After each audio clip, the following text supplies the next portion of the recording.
It's simply red. Okay,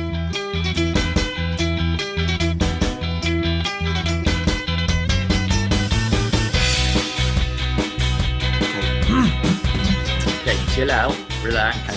Have a sip of this. So we start from that. Here he goes. I'm going to count him in. I'm going to count you in. Okay, go. 3, 2, 1, go. It's like Jeff Bezos going into space, this, isn't it? This is exciting. Hello, everyone. Welcome to another episode. They don't like the current affairs stuff. They don't. Remove the current affairs stuff. Welcome to the Trout Spinners podcast with your friends, Miles Pennell and Gary Forrestal, my contributor. How are you doing, Gary? I'm fine. Is it still okay for me to contribute to this, by the way? I just want to check. I've got a lot of feedback. They're saying don't talk as much and let me talk. That's not true. No one has ever said that. No one's ever said that. Hang on, let me shut my window. It tells me so much to shut my windows. He's like, your window shut, your window shut. Yeah. No, mine won't shut. Stuff outside. No, his window's open. Well, it's a blustery day, and it'll pick up in the microphone along with every other type of noise as like me pouring a beer gently into my Someone got in touch with us, said they thought that those noises were me pouring out a lovely glass of Banrock Station. Now, I do have a lovely glass of Banrock Station or other wine usually, but I don't pour out during the show. That's Miles pouring. No, he's a strict professional. Anyway, what a day it's been so far. I've been a bit stressed out at work, but for the purposes of this podcast, I'm going to maintain the facade of a happy, cheeky, happy-go-lucky presenter. How are you? Very much like something Carl would say. Like you reference the fact you're really busy or being stressed out, but then you move on as if you're not trying to talk about it. No. Like, no, a bit stressed out at work, but that's okay. Don't worry about that. Don't chill it. Gary, if anything happens on our end, I'm just going to get my other co-presenter to come in, which is. Hello. Oh, Pete.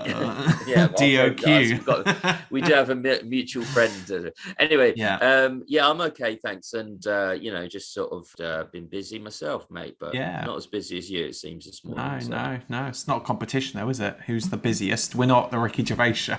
Who works the hardest? Yeah, you've had 2 weeks off. This is his third week off. But so we are here to review the Ricky Gervais show. Coming up, we've got our favourite quote. We've got XFM in the community, where we go through your feedback. And apparently we picked 2 songs that we do scroll through my iPod until it stops. And then I've got a good one. I'm really excited about that one because actually last week, I can talk about this now. It was the anniversary, the 10-year anniversary of Amy Winehouse passing away. Can you believe it's been 10 years since that? 10 years of Amy and just reminded me about how much I loved her music and her as a personality, genuinely. And then I was watching loads of clips from Nevermind the Buzzcocks when she was on there, and she's so funny. And Simon Amstel says, she comes on, she's clearly a bit pissed off, but in a really endearing way. And he says, why didn't you do a song with Katie Melua? There you go. And then Amy Winehouse says, I'd rather have cat AIDS, thanks.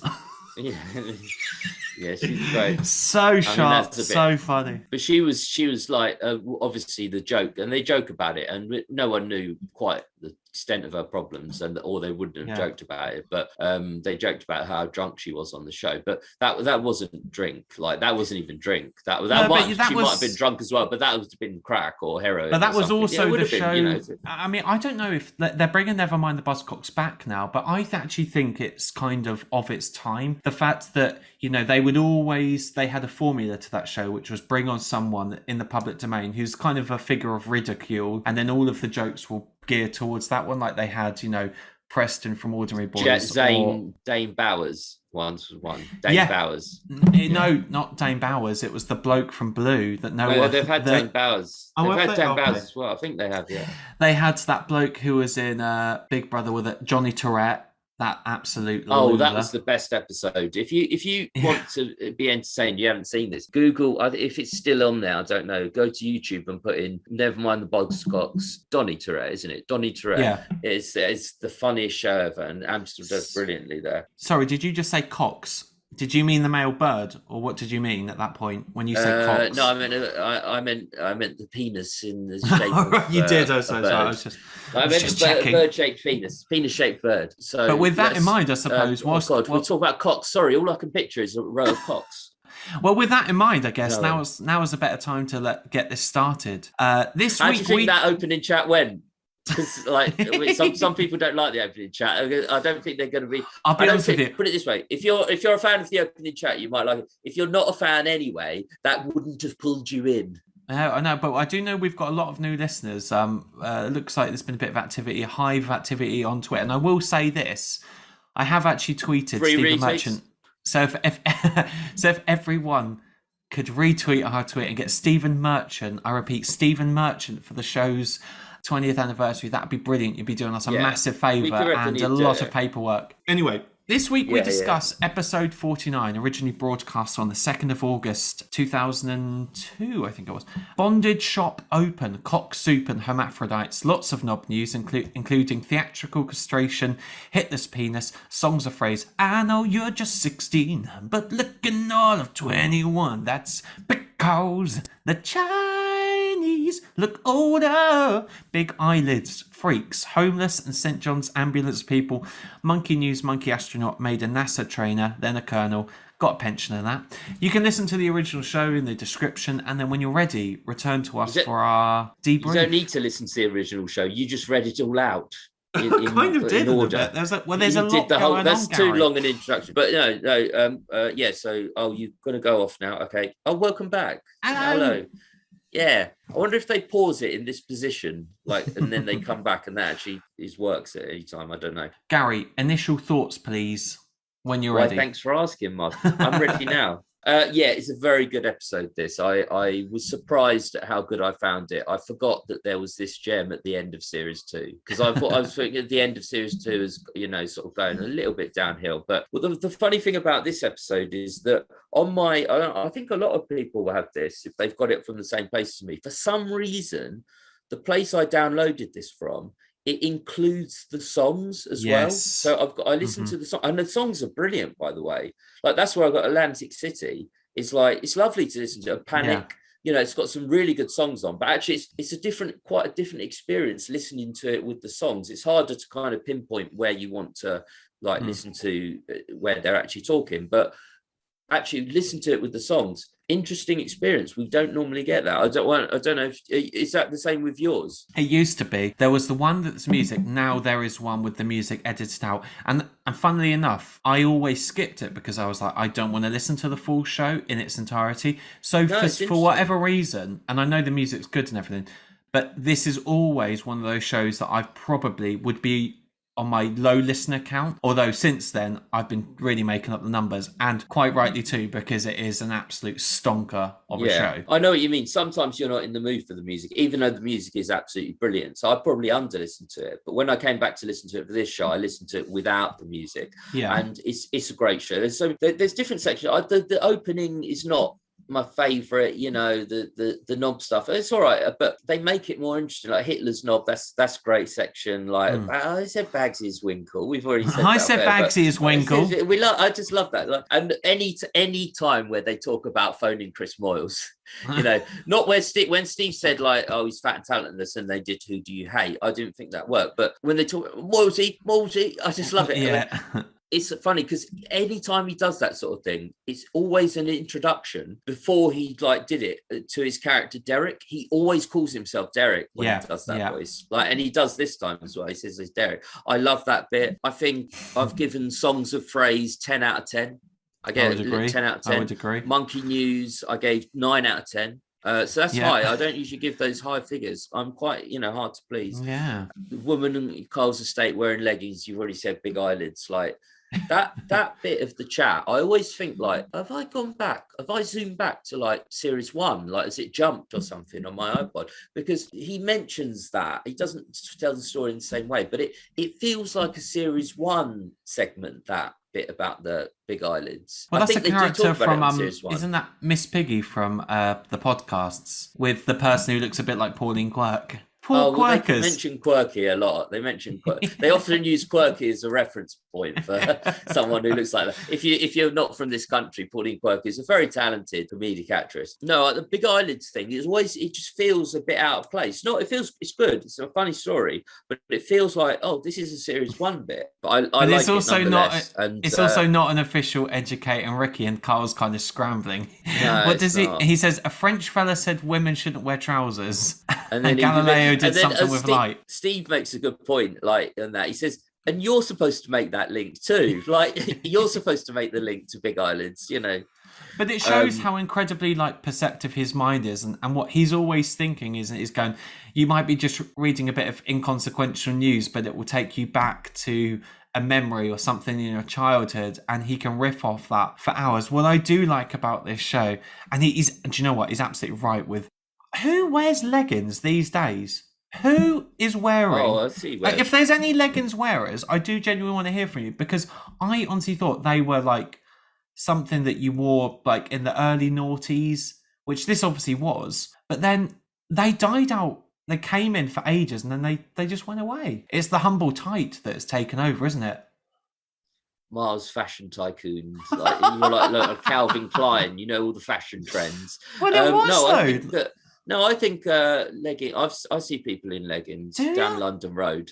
Yeah, you know London Road. Yeah, but it's London Road, isn't it? Come on. Yeah, it's near my road as well. That shows how, you know. And there's a lot of homeless there, and actually the homeless chat does return Steve's ongoing vendetta against the homeless. And can I just say, he goes to, as he says, I'm from Liverpool and I'm homeless. If you were telling me some Manchester, I'd have given you a slice of my sandwich. Oh yeah. But there was a really lovely YouTube comment from where I usually listen, which is Mammoth.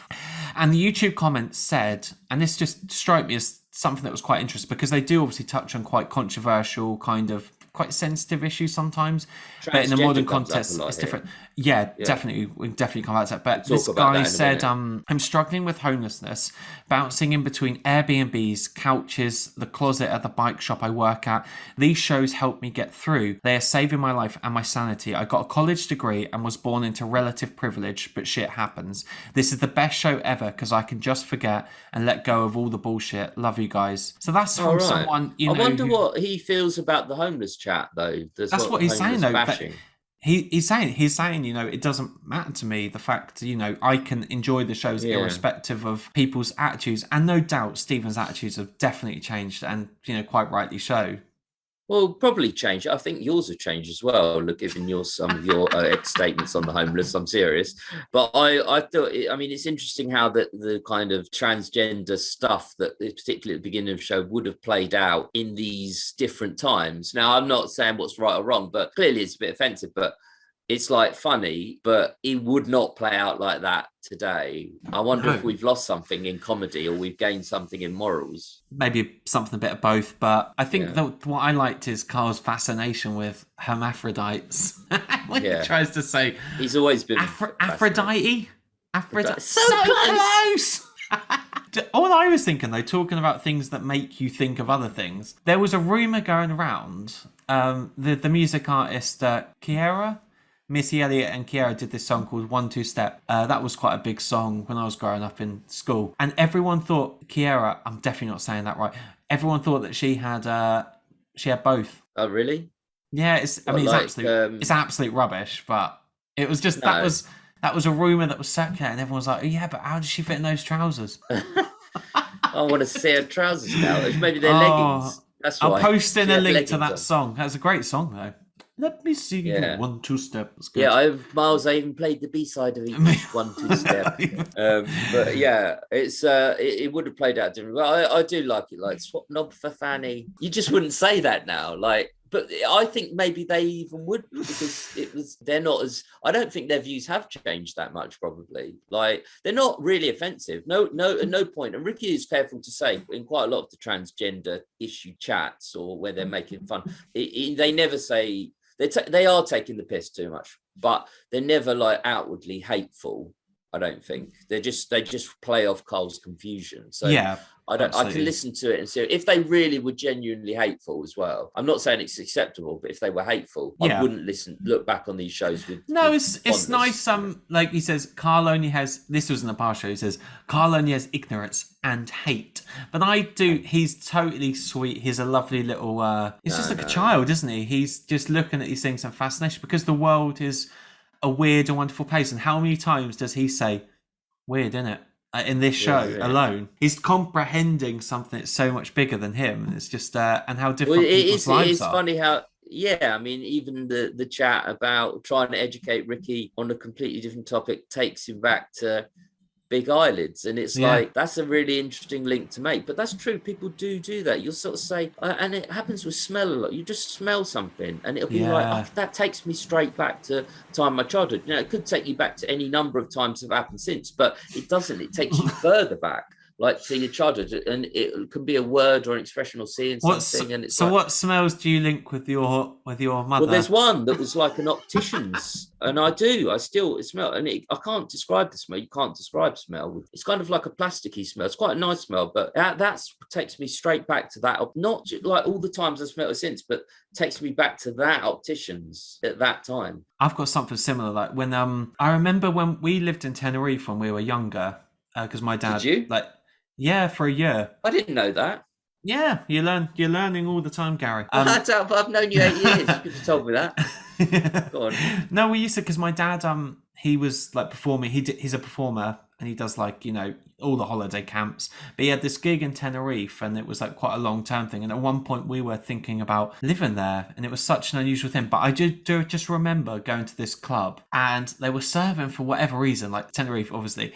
And they're cooking like spaghetti bolognese, but it was a very garlicky smell, but it was so specific to, you know, everyone's got their own way of making spaghetti bolognese, and every time, sometimes I'll just get a whiff of it in like a restaurant or something, and I'll go, oh my god, that just makes me feel like I'm in Tenerife, and it's so strange. There's no reason. How old makes no sense. I was about 4 or 5. You know? Yeah, that's the kind of age I was at this optician's as well. I think it does take. I reckon Carl was that sort of age when he remembered. It's your first sort of memories. You don't really remember anything when you're 3, 2, 1, but I think your first memories are so memorable. Poignant. You can't, if you said go back and remember right now something from when you're 4, you couldn't do it. But those links do take you back because they're so formative. And in those days, you know, every memory took up a bigger percentage of your life than it does now, because we've lived so much longer lives. When you're 4, if you have some memory that lasts a few days, that's like a big percentage of your life. Nowadays, you wouldn't kind of get that. And you probably smelt that garlicky smell loads of times, but it still only takes you back to that time. It doesn't take you back to the time when you were 20. And then I just really want spaghetti bolognese. But I like what smells do you like, listeners? Let us know. Do you want a bit of history, Gary? No, I'm all right. Okay, but I'm going to tell you anyway. Paul Merton does something. Yeah. So this is on the John Bobbitt story that they mentioned, going back to penises. John Wayne Bobbitt. It's John Wayne Bobbitt. Yeah. So I didn't know anything about his life, but I was reading about it, and it's proper fascinating. He says Bobbitt, who was 26 at the time, claimed he had been sleeping with his then wife, 24-year-old Lorena Bobbitt, cut off his penis with a kitchen knife in what would become one of the most notorious American pop cultural sagas of the tabloid-driven 1990s. It was a nightmare, John Bobbitt says. Oh, yeah. I cleared my thoughts, applied pressure, and went to wake up my friend to tell him to get me to the hospital. Where's all the blood coming from? His jaw dropped, and he saw that it was...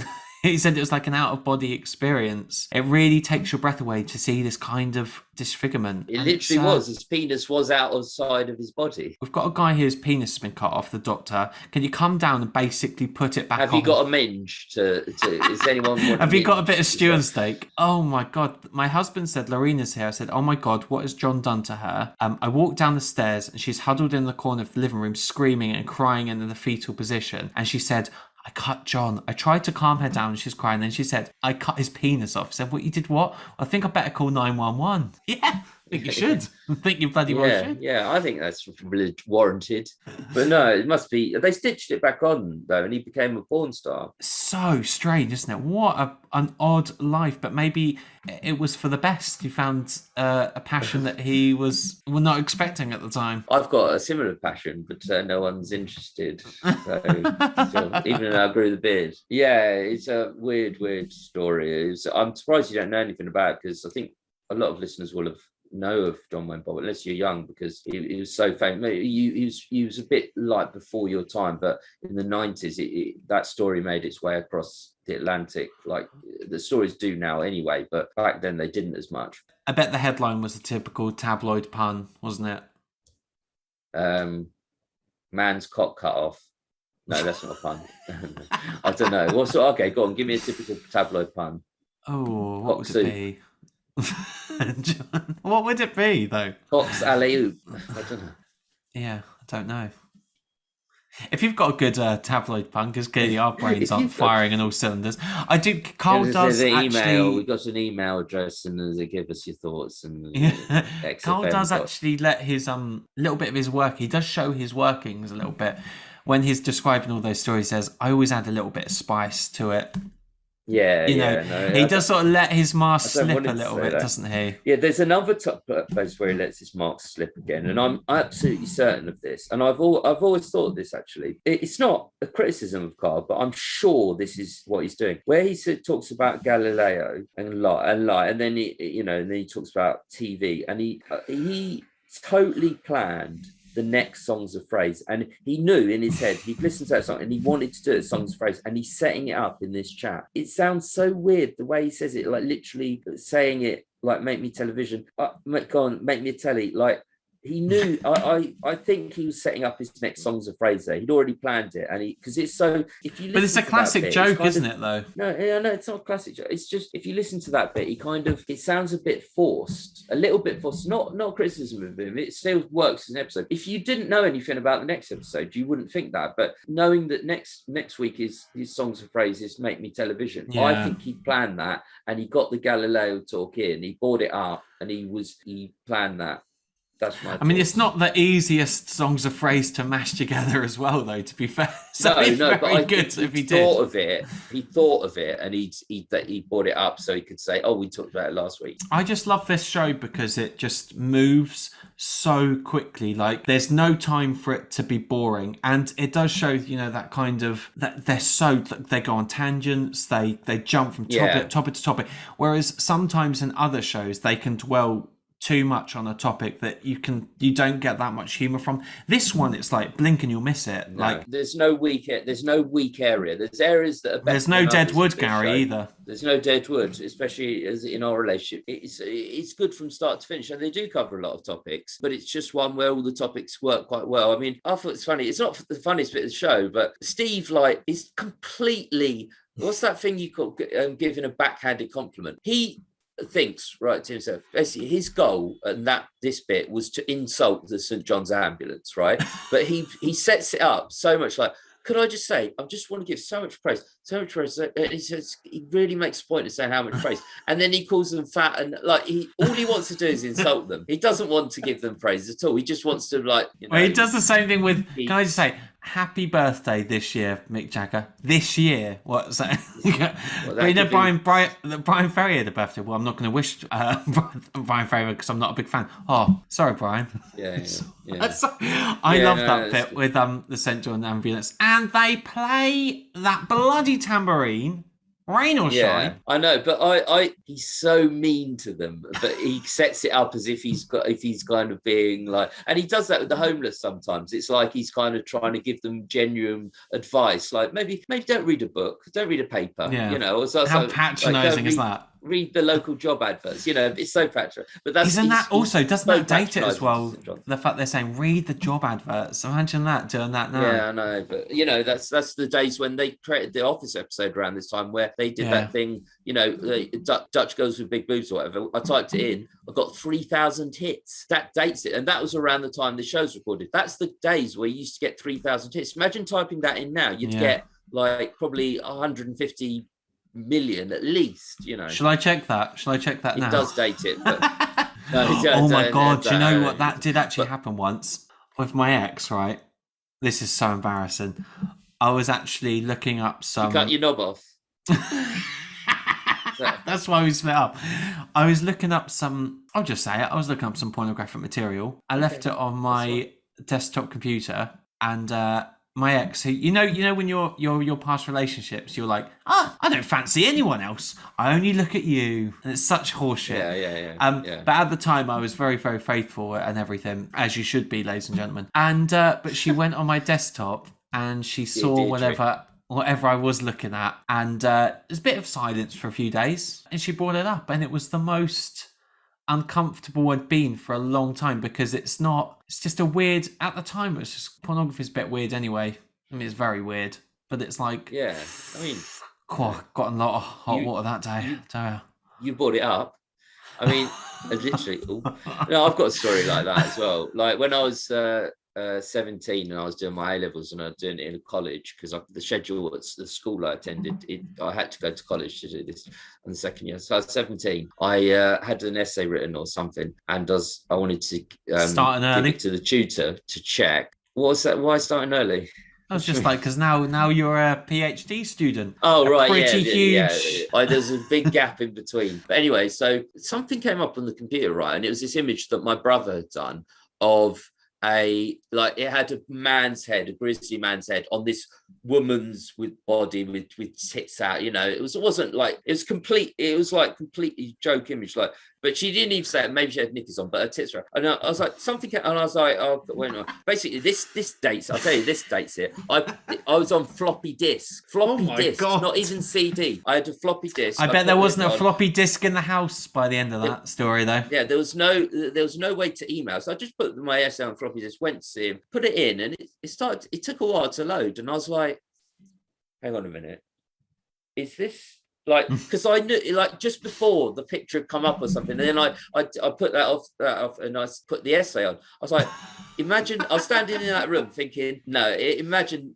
like, the longer it took to load, I was thinking, because pictures took a longer time to load. I was thinking, no, surely surely this isn't going to happen. Like that, so it came up like started with the head horizontally, down, like it started to load, and I went no, sorry, I'm so sorry, that's my brother, and I covered the screen, but then I couldn't cover the screen. He basically saw it. I'd taken my essay into this tutor, nice guy, and it was this picture with a bloke's head with a woman with tits out, and I was like, oh my God, I was so angry with my brother. Somehow it got onto the disc. I bet it was your very good mate Chris Finch who put that on.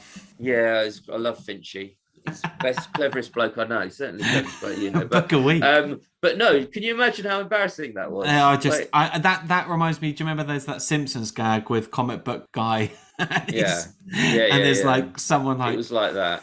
Oh God, that's so bad. One of my favourite bits in this show is there's a lot of returns here. We've got a lot of knob news, too many knob news. There'll be all different types of news, and we've also got the return of Educating Ricky, but we've also got the return of, hello, my name is Holy Fuck. I'm Untitled Chapter. Yeah, he does a bit of Holy Fuck stuff. I prefer in this episode because he does it. I think it's a bit too much in the episode where he does, but I do like it. Yeah, absolutely. Those bits are good. But I think my favourite general, I always like, is, as I say, phoning Chris Moyles. The story about them phoning Chris Moyles. They tell it on a couple of occasions over the podcast, but I just wish they got through to Chris Moyles. Oh, mate, me too. But I like that. Do you want a bit of trivia on that, if we must? Ricky says, I'd be the furry Shreddy. Whack, whack, oops. And apparently, Ricky's proposed Radio 1 nickname, this is taken from Wikipedia, the furry Shreddy, is a reference to DJ Dave Lee Travis, who dubbed himself the hairy cornflake when taken over as the host of the Radio 1 breakfast show. And whack, whack, whack, oops was a popular sound effects. And I had no idea about that. So, a little bit of trivia. Most people would know about that. I do. It's like one of those things that time you didn't know the reference to the song that he was referring to, but that's the only reason it works. The hairy Shreddy, furry Shreddy. I do like the fact that they say you get a little insight into the writing process of those two, and just there's a couple of lovely moments actually of them two, not just those two together, but the three of them together. And the first one is saying, we were listening to Chris Moyles and trying for research for The Office, which I thought that's just a great little insight. It just reminded me of that time we were writing a thing, obviously. We are not anyone, but we are not anyone. How's that going? Is that on Channel 4? No, but we wanted to write that thing on Construct a Reality Show, so we watched. You came around my house. Sat down and we watched. Made in Essex. What was the name? Made in Chelsea. Sorry, and Made in Chelsea. Only Where's Essex. Watched the first two episodes of each. Yeah, the first episode. Unbelievable. What you do to just do a little bit of ground research, and it's always into those things that you fucking hate. And when they're saying they're playing snooker together and nice moments just get ruined. Yeah, Carl goes. I can imagine it's like a giraffe stool. It's like a giraffe. It must be like a giraffe. Steve Merchant's head. I've had that. Like where someone crashed into the doors where you sat down on the toilet. That's it is embarrassing. Well, they used to do that all the time in school, didn't they? Like go over the top if you were. Do you know that was something I never did at school? I never once went to the loos in high school. Never once. Number two.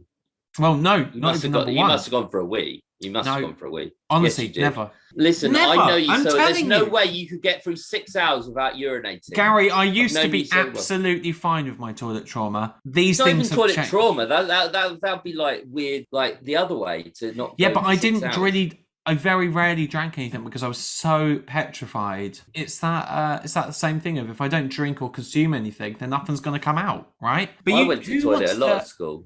Yeah, but in those days, like people were just There was still in the days where you could smoke in the toilets, and everyone was like, "No, they were. You couldn't. It was. You weren't allowed to. You weren't allowed to. You weren't allowed to, but you wouldn't get that now. Like, which I feel like we've lost something. Yeah, the smoking in the lung cancer rates gone down tragically. When he says, who's the best person there is? And they say Carol Vorderman. I'll ask Carol Vorderman, who's the best wine you've ever had? What is that show with Carol Vorderman? Countdown. No, not Countdown. The one where they do it's the Pride of Britain Awards, isn't it? What? Yeah, it's the Pride of Britain Awards where they find undervalued nurses people. And yeah. And I want to ask you, Gary, who's the best person there is? You can't do the sent ambulance people, but I don't think that. Okay, but who do you want to heap praise upon today? Probably all the Welsh little fellas. All Welsh little fellas. That's good. Because they're all they get a bad press on this show quite a lot. The Welsh fellas. I don't know. I'm just thinking of that little Saudi Arabian fella. Oh, I've got to stop thinking of little fellas. But who do I think is best? No. Look, I'm going to give a standard answer if I was giving a real answer. But it sounds so ridiculous, hokey. I'm not going to say it. But the nurses and do you know what? Mainly primary school teachers. I've done teaching assistant work in primary schools, rough primary schools, and my God, it's hard just to be a teaching assistant. So anyone who thinks primary school teaching is easy, it's not. They are the best. They're my number one. Pride of Britain. I'll be up there presenting an award next year with Carol. And a primary school teacher. No, it's really hard, especially when you've got a class of naughty kids. Do you know what? I'm going to say the best person there is. I think supermarket workers, actually, because it's the most fucking bland job. It's not. It's not patronising. No, it's like Steve praising the St John's ambulance now. That's not. How you sound. It's shit. Your life is so shit that I feel you've done a great job. Love. No, I've done that job. Woman in her 50s. Well, yeah, I mean, let's go back to jobs that we all hated doing, like cafe work. Boring. Yeah, well, mine was really busy. Work. Yeah, that's what I'm saying. The time I got. Yeah, the fish counter. But yeah, it's just horrendous. But they come to know me now. It's usually one of three ladies on the self-service checkouts, and they always authorize my wine at like 8 a.m. And she thought I nicked a bag once, but I didn't, and it was because she's never trusted me since then. But I always put the bag through, and she always checks in with me. Have you ever? This is a conversation I was having with my sister the other day because, you do want to try and expand your grocery shopping so it's not so confined to just your supermarkets. I have never been to a butcher's, and I really want to go to a butcher's or a fishmonger's, but I can't deal with like the sort of small talk. We did. We went to. Do you remember? We went to fishmongers to get some haddock or something for the show for that other thing we filmed for. What was it? Some like trout or something. It was probably like. No, I agree with you. I've hardly ever been to a butcher's or a fishmonger's. But I don't know the measurements and stuff. Like if I went, say, can I get 3 grams of. Yeah, no, I would. I know. What would you know? That might be a whole hoof. How heavy is a kilo? What bit do you order of the? I want some rump, or that's the only bit I know. I wouldn't be able to say, I want some, Can I get 4 rumps, please? Yeah, that's always put me off a bit. Like, and can I get 1 salmon? Can I get just like that bit of the salmon? I don't want the eyes. Yeah, I can take those off. Salmon, I mean, like it's in the supermarket in a little fillet. That's 1 salmon. Well, go to the supermarket then, mate. But you do. Those things do always worry me a little bit because I feel like I should be a bit more of a consciously minded person when it comes to this sort of stuff. I feel like everyone gets that sort of guilt. No, I think it's quite common, isn't it? Butchers disappearing. Like, if you're a listener, I'll be interested. How many of our listeners do go to the butchers regularly? Because I said, you said that. I agree with you. Kind of. I never go to. I've been to the butchers like 2 or 3 times in my life. I don't go to butchers, but in the old, not the old days, but back in when we were kids, you probably did use the butcher quite a lot more because the supermarkets didn't have as much meat. You can afford fillet steak though now, can you? On your salary, you can. Oh yeah, on my scholarship money. Yeah, it's like $1,000 a month. My rent's $750. What am I going to do?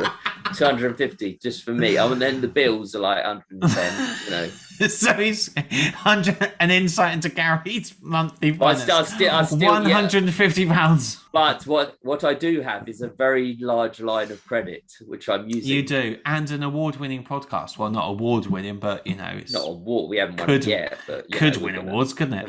Do you know? An observation that I do like, again, very standard kind of stand-up material, but they do play magic in cabs. They just do. Yeah. Or what's the other one? Kiss? No, Kiss is too modern for them. Hearts, maybe, yeah. Heart 106.2. I love when Ricky sings the jingles. I don't know if he does the show, but it's so he doesn't just mention the other shows. He's literally advertising them as much as he possibly can. Other rival radio shows to the one he's on. That's how much he doesn't care about the job. We had a one time I was in a cab in Brighton with some friends, and we were traveling from one part to the front to go to a club or whatever. There was about 6 of us in there, and when we arrived at our destination, he said it was something like 20 or 30 quid, and it wasn't even that much, like between however many people we are. We said we're not paying it. I didn't say that, obviously, because I'm too shy at the time. But they did say that. And do you know what happened? The cab driver said, well, I'm going to have to take you to the police. He drove us. He didn't let us out. He drove us to the police station. And he said, well, I'm just going to Yeah, I know I was going to leave you here.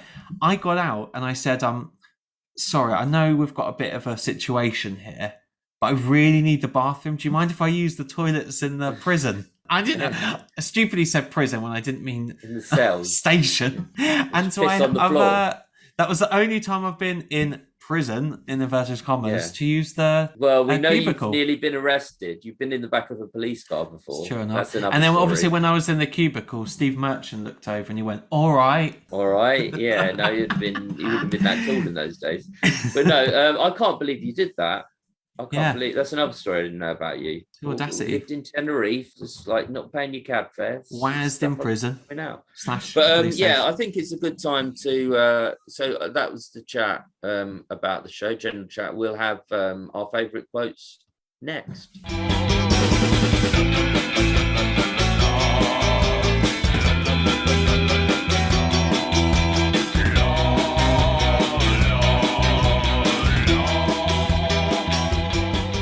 Gary's just said he's got some lumps on his arms. I've got lumps on my arms and my hands. One's on my arm and 2 are on my hand. Like they're red bumps. They're exactly the same. I don't know what's caused them.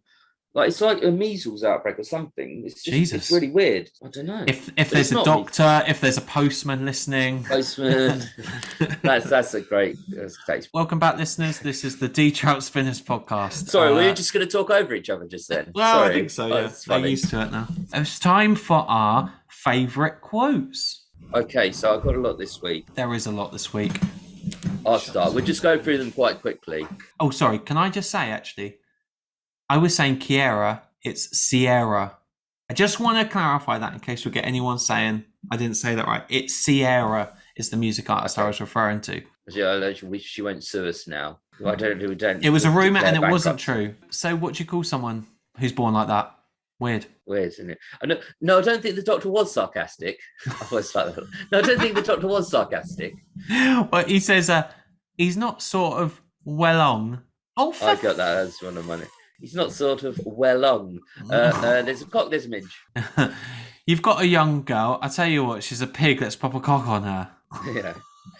Oh yeah, so bad. So bad. Right, this you've got to say is 3 sentences. Okay. But all 1 word each. Right back when. Right back when. Well, they're filthy. They're stunk and everything. They're stunk and everything. The emphasis on stunk. It reminds me are of you a that, fan of the Third Reich? I've done that. I did that earlier, but are you a fan of the? Oh no, I didn't do it. Sorry, on the show, Miles and I were discussing what name to give it, and that's when I said it. Like, are you a fan of the Third Reich? I thought that might be a good name for the show, but if we put that on Twitter, I'm pretty sure their algorithms would take us down. Like, no, that's right-wing content. My next one is, he's an actor, isn't he? An actor, isn't he? How is Pete? I said Bagsy is Winkle outside. I said Bagsy is Winkle. Nah, let him email in. No, let me email it. Yeah. I've got that. No, let me email. Right, we've covered that. He just wants to move on. This one is so hard to say because a lot of it isn't there. I had a speed run today. I had a practice run, sorry. Yeah, so it's Bandman. So call it if you've got emails, observations live from Yeah. No, that's good. I'm going to try a Ricky one for Bateman in a minute. But yeah, no, I think you did a good representation of it. No, you owe us. No, you owe us. It's so fun. Ricky's so good at that, coming up with that. A lot of people just stop at like, oh no, that we like making a joke that he didn't get paid for any money, but he enters a world where like, no, you owe us. You actually owe us money. Just big eyelids. They could barely open their eyes. No, the point is the quality of what we're doing, not how early it is. Yeah, I knew you were going to do that one. Yeah, wait till you get to 30. I've got that. And it's going to be my sister's 30th birthday this weekend. So happy birthday, sis! If you're listening, almost definitely not. I was invited. It's a shit 90s birthday, and it's costume strictly. But when you say that, you're not slagging it off. You're saying it's supposed to be shit 90s. Shit 90s, yeah, it's the thing. And so I'm going to do Jim Royal, and I bought my yellow sleeve polo shirt, and as you can see, my hair's looking very long. Yeah. And it's funny that she picked a 90s themed birthday when she would have exited the 90s at age like 9. So formative kind of experiences wouldn't have been like 90s. But I've noticed that with your family in general, even you're younger than me. I was really brought up in the 90s. I kind of. You look every age of it. Yeah, absolutely. But I'm like 6 years older than you. I'm not afraid to admit it. But your family's quite centered around the 90s, which I. But it is. I think it is for a lot of us. And also, you do have those, like we were saying before, you do have those formative experiences. Like I remember one time I was trying to learn the dance routine of "Mysterious Girl" by Peter Andre. I'm not afraid to admit it. Mysterious Girl. Mysterious girl, you keep me so fine. You keep me so fine, yeah. All of the night, oh no. Oh my god, I can't even hear you say that. This is a double. Drive the car's good. I love that. Drive the car's good. And golf car. I'm gonna leave my next one because I know you've got something special planned for the listeners. Well, it's not special, but okay. And they play that bloody tambourine. Rain or shine. Rain or shine. We did it in the show, but it's worth doing again. I like that. Okay, so I'm going to do this verbatim. Even the bits where it seems like I've lost my words, it's how Ricky. I saw this bloke. I heard this bloke struggling once. He sort of wants to be a bit of a sort of comedian, and he does one link. It's sort of 15-second link between each record. He comes back. He goes, Celine Dion. There's a story in the paper again that. People were late for work on the Underground because there were leaves on the track. Just wondering if leaves are ever late for work because there's people on the track. Here's Simply Red. I love it. That is the most. He starts by saying, I saw a bloke struggling, and then he goes to, I heard a bloke struggling. So that was like part of it. I like putting every bit in. Do you know how, even a sort of that like I did one a few weeks ago that it was about 5 times as long as that. It takes ages to do the verbatim translation. Even that, just what I throw out. Even though I know it in my head roughly what it says, to put in every and every whoever transcribed transcripts on Wikipedia that are there, amazing job. You did brilliant because I should also say it's not just Wikipedia now because there's actually a website called scrimpton.com and I do highly recommend it because they've done a new, it's basically a purpose-built kind of Wikipedia 2.0, if you will, where they have actually completed all of the transcripts. So if you want those, wow. I'll put a link in the description, and that's where I found a lot of like the sort of verbatim from this. But that is such a good point. I mean, so much fun to say that quote that you just did, and he's simply red. Every My next one is that isn't how it came across in the advert. Yeah. That isn't how it came across in the advert. I know, I like that. This is all right. This is my last quote, and I'm going to say about this one. Right, we've talked in the past many times about quotes we use like in general life, and this is one I have used. I haven't given them credit for it. I've used it as my own quote in situations where it kind of works and kind of doesn't. But I guarantee you, and I'd say to you, if you're ever having chat about space, because no one who you're chatting to, unless they're an astronaut, does understand about space. This quote, I love this quote. I love saying it, and I've said it a few times, and it kind of works, and people have laughed. I've never given them credit, so I'm totally stealing it. But it doesn't sound on the surface the funniest quote. But yeah, you're talking about Buzz Aldrin. That is a great quote. Like it's one Steve does, but I promise you, try it out, listeners. If ever a space talk comes up and someone's like, inevitably there'll be some confusion. Yeah, you're talking about Buzz Aldrin. That doesn't sound like it works, but it works. And that's the only reason I put it in my favorite quotes, because I use it so much. It's not because it's like outwardly a funny quote, but it's fun to use. And go forth and use it, and then email in and let us know when you've used it. And my last one Mars isn't looking at his face. No, it's interesting. It's nice to get a new perspective on all these things. Always good. It's patronising me. Patronising me now. Super. Give us now me. So my last one is just a little monkey getting on with it. Just a little monkey getting on with it. Love that. Love What's your favourite quotes, listeners? Email in spinnerspodcast@gmail.com or spinnerspodcast on Twitter. Yeah, and now next we've got XFM in the community. Yep, this is where we go through your feedback, what you get in touch with us on email and on Twitter. And actually which is a good place to start really, because I recently put out a poll. I do it periodically when I have some brain power, which isn't all the time. And this one was, what's your favourite Carl laugh? I know it's rare. So we've got a few people get in touch with us. Do you have any... options did you put?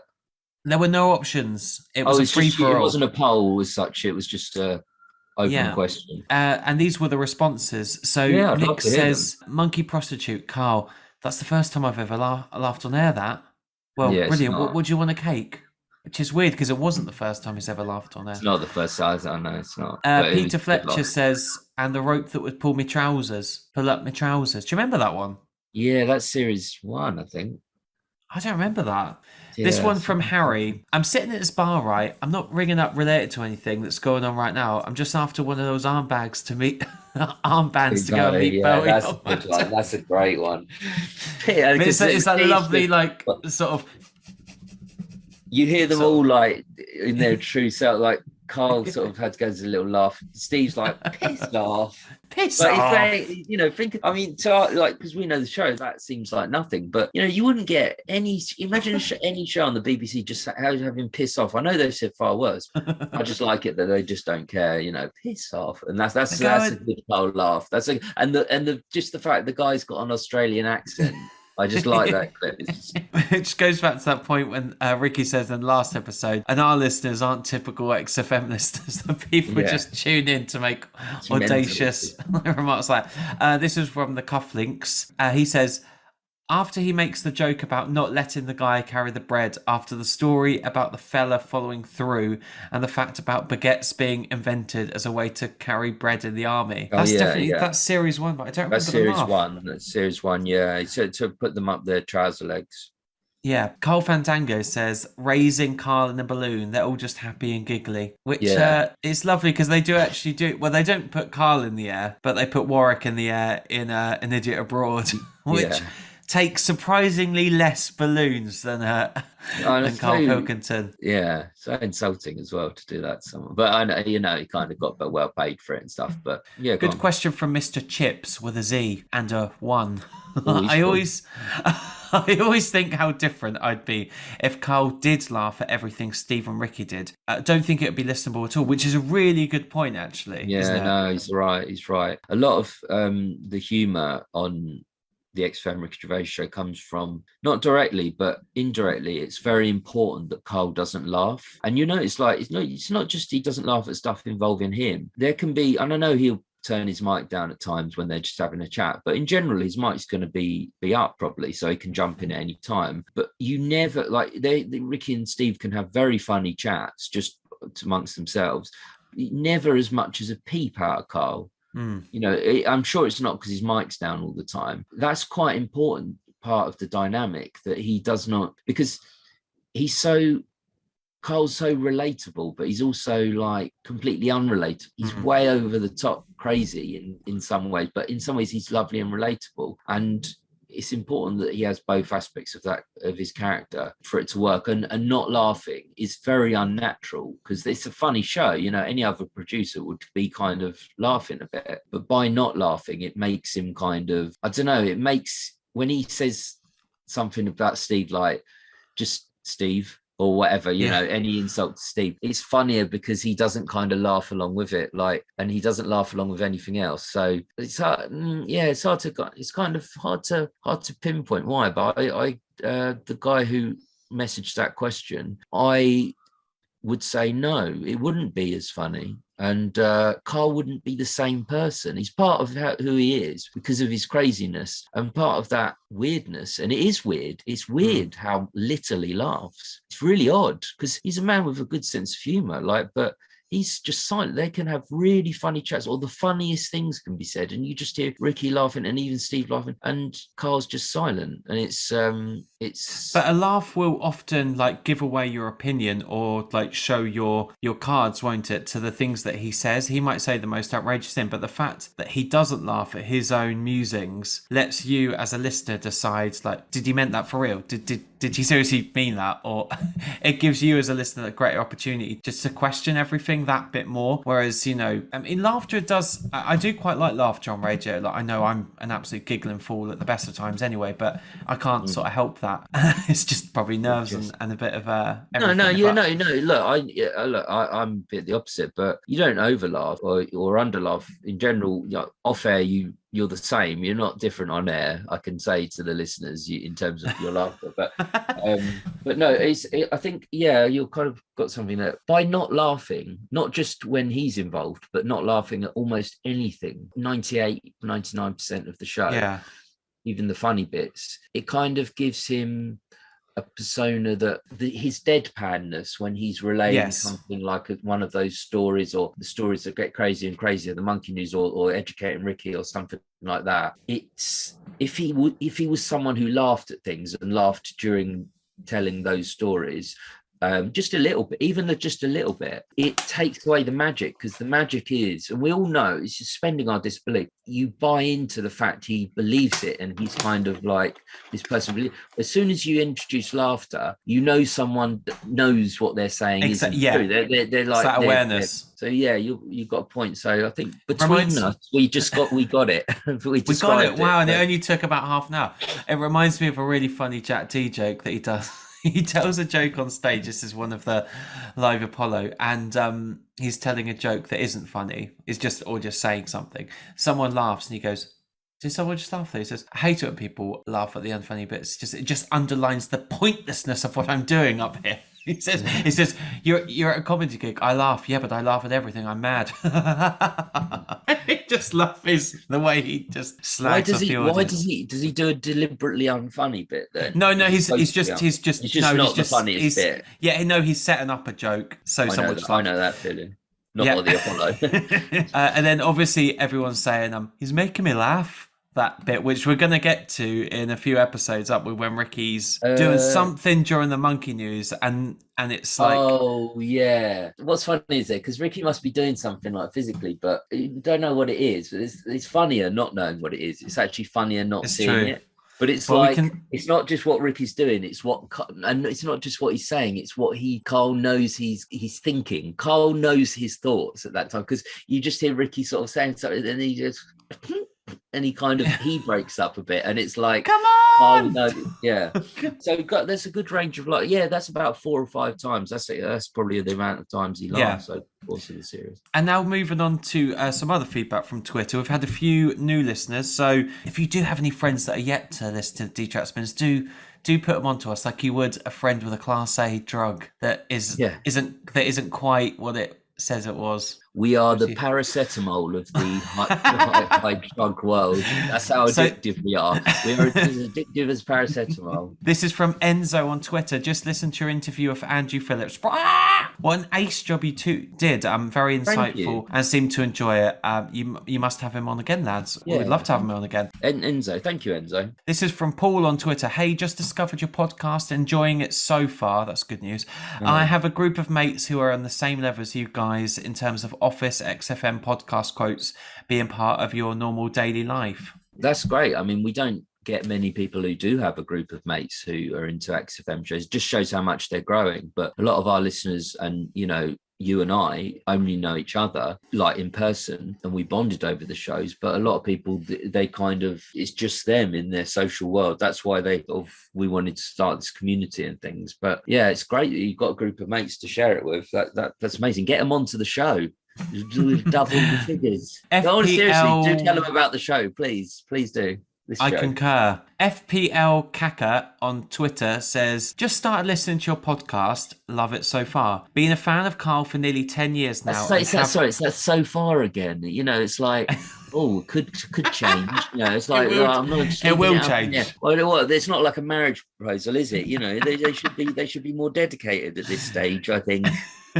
Been a fan of Carl for nearly 10 years now, and have without a doubt on my 1 hour commute to work have the shows on shuffle, and they continue to have this magic of never, and I mean never, getting boring. Yeah. Which, I actually go. I'm quite. I actually go back to the office next week, so I'm going to be joining you in that same journey. I was just going to say, a lot of people going back to the office, so a lot more people commuting. But I wonder, it seems like during lockdown, actually, a lot of people did discover the shows, and they haven't been commuting. So, wasn't really worth that thought. A good point is a good point. Leave it in. Mate. Definitely leave it in. It reflects badly on me, and I like that. So Ian Brown says on email, I never thought there would be a pod on the XFM shows. Someone posted on one of the Facebook groups. I'm on episode 3 and here to stay. I'm enjoying your pre-COVID days unless one of you perished and you are plodding on solo. That's I've been listening. I've been listening for about 15 years or so. Wow, I don't think a year has passed without listening to the whole catalogue. So well done for making it to episode 3. You got quite a few shows ahead of you. For quite a long time, is he? He's not going to hear this. But no, you may never hear this. I would say, it's probably not just me that think, but I'm not saying the early ones were bad. I think, I'm quite proud of what we did, not having experience of podcasting, but they are a little bit shoddier. They're a little bit shoddy. In fact, we even recorded about 5 months ago a disclaimer intro to put on the beginning of the first one to say, look, right, when you listen to this, we hope you enjoy it and stuff, but remember, bear in mind, had not podcasted before. We're not used to it, but it's got better since then. On that note, Gary, this is from Slavs. He says, worst fan review podcast ever, possibly worst podcast ever. I'm a huge fan of the XFM shows, so gave them massive benefit of the doubt and listened to 6 episodes, but it's interminable. It's 2 self-satisfied pricks in a pub.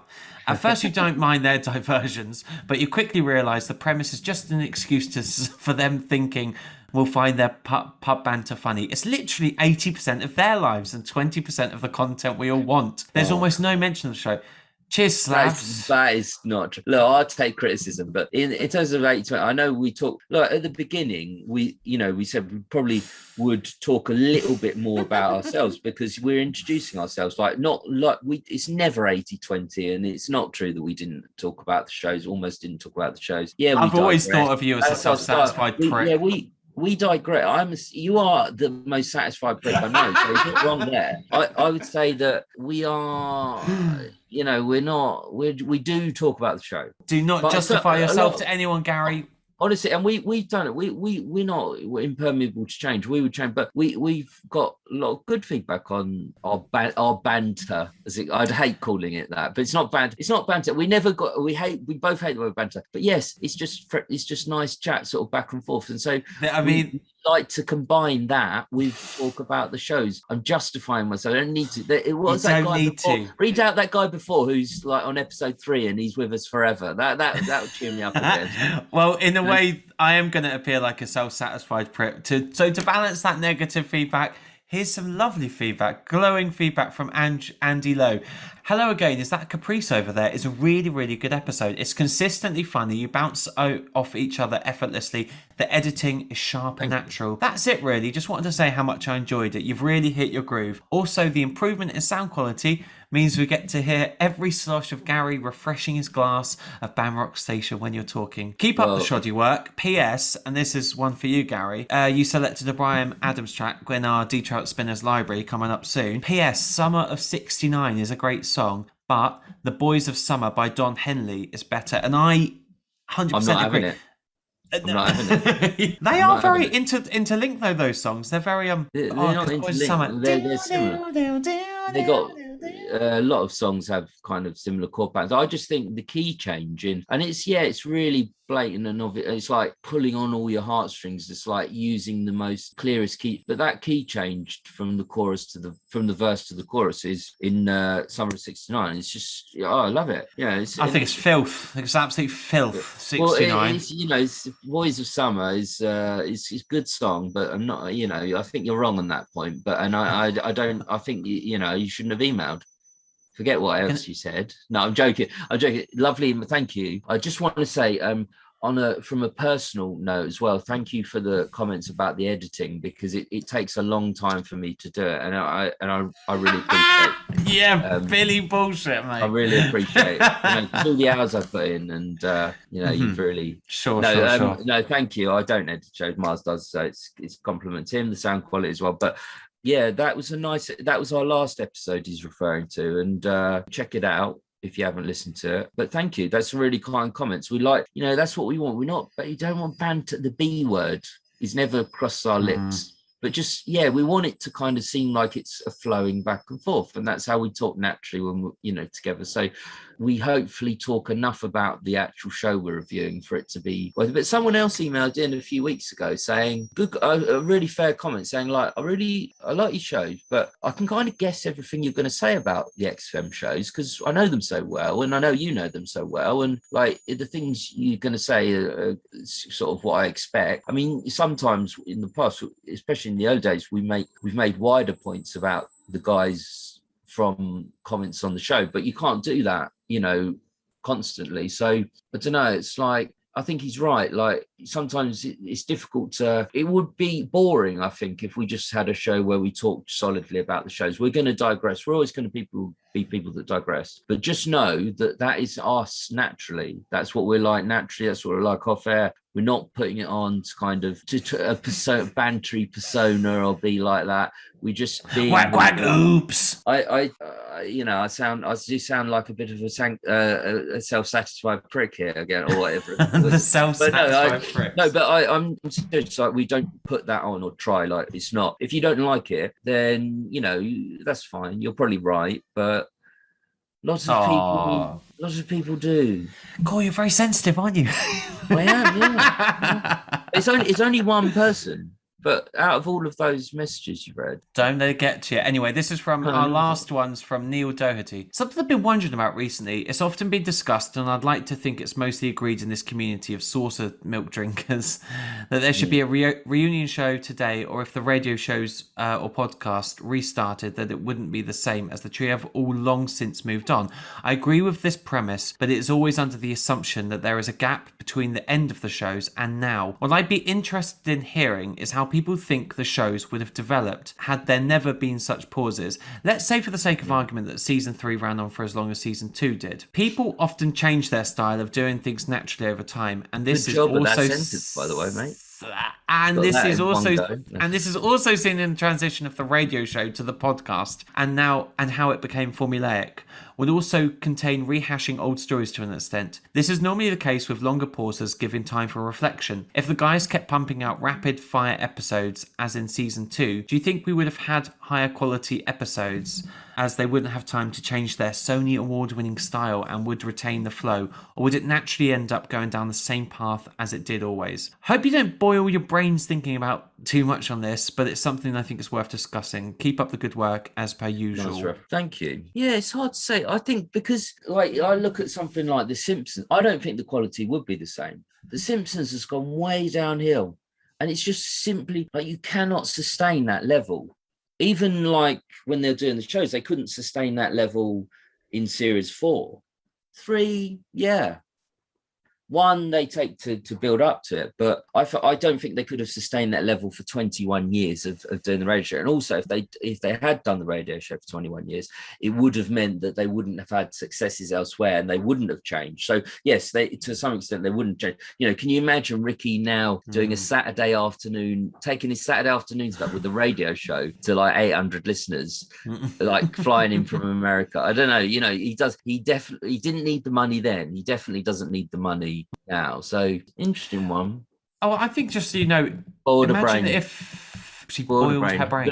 Imagine though if Ricky and Steve never made The Office though, and like you need those personalities to work together with Carl, like they are products of that show and of their success at the time. Like Ricky's ego, like although I'm sure he has always had an ego, you know, you need all those things needed to be in the right place, and I agree. I don't think they would have. No, I think it's important that Ricky is incredibly successful. Like during the show, even whilst the shows are on, the XFM shows, he was incredibly successful then and very wealthy. Steve was successful but not well known. That gives him his persona. That gave them their confidence.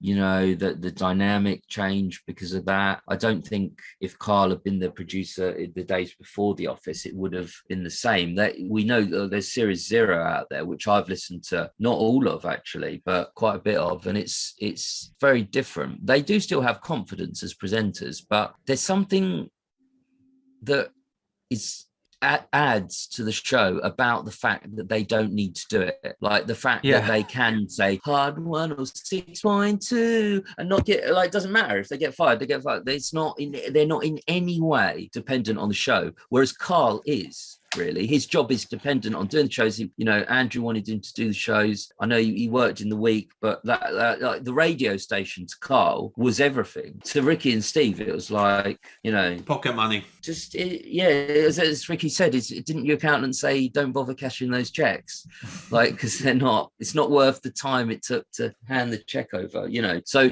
it's important to part of the dynamic. It's not the only part, and it's not the most important part of the dynamic, but it's important in the dynamic that they are successful otherwise. So yeah, if they were still on radio today without a gap, I think it wouldn't be as bad as it would if they did a reunion now, but it wouldn't work. And the quality just can't, there's only so much you can milk. Carl, my God, they did a great job. It's like milking Homer Simpson, but the storylines are rubbish now. And that's why there's never going to be another Trout Spinners podcast. This is the last one, ladies and gentlemen, and we're going to end it now. Oh, are we? No, I didn't tell you. I was going to say before we started. Well, what's that guy called? That one. Anyway, he's devastated. So that was our XFM the community. If you want to get in touch with us, spinnerspodcast@gmail.com or spinnerspodcast on Twitter. More bad feedback, please. We love. It so really now we're gonna. It hits me here, you know. I know. If you had a cold heart, I just think it's. Cry. I think your heart is just an old slab of old tough meat, a steak. That's what I think it is. I literally just had a cigarette before this show, so probably it is actually quite tough. To wrap us up, to take us home, we're going to do the Trout Spinners library. This is where Gary and I select a song each, and we plug it into our little Spotify playlist, which you can access in the description. I said at the start of this show, you know, it was the passing of Amy Winehouse, which just, you know, There was a brilliant series of podcasts that BBC Sounds put out, and all about her life, interviews, things with Nick Grimshaw, loads and loads of archive live audio, which was just such. Could I just give an equivalent? Like, it's obviously in a different, very, very different circumstance and different people, but similar in some ways. It was kind of like, they're kind of like watching the Supersonic documentary. For Oasis, it's kind of like that. I've seen quite a few bits of a few of them, and they sort of show you stuff you haven't seen before, footage and stuff, and interviews. But yeah, very sad. But I think I've put an Amy in before. Well, I'm actually going to put in Flags of the Old Regime by Peter Dougherty. I was a big fan of Libertines. They were like quite an important part of my coming of age, I suppose. And I saw them live when they did the first reunion with Carl Barat, and they were just dynamite. I just had such a good time, and it just felt like it was just so pure and raw and a real kind of reunion show. And so, but this is a song. Was that after he'd gone to prison for stealing from him? I think so, yeah. But he does loads of lovely solo songs, and this one's called Flags of the Old Regime, and it's a musical tribute to his friend Amy Winehouse, who I would recommend listening to, because it's a beautiful song, and I'd also check out his other work as well, because he put out some great music. I'm welling up again. No, that's it. You know, I've just thought of a song that I was going to put in something else, but can I do this? Put a song by the same artist but in a different band? Of course you can, mate.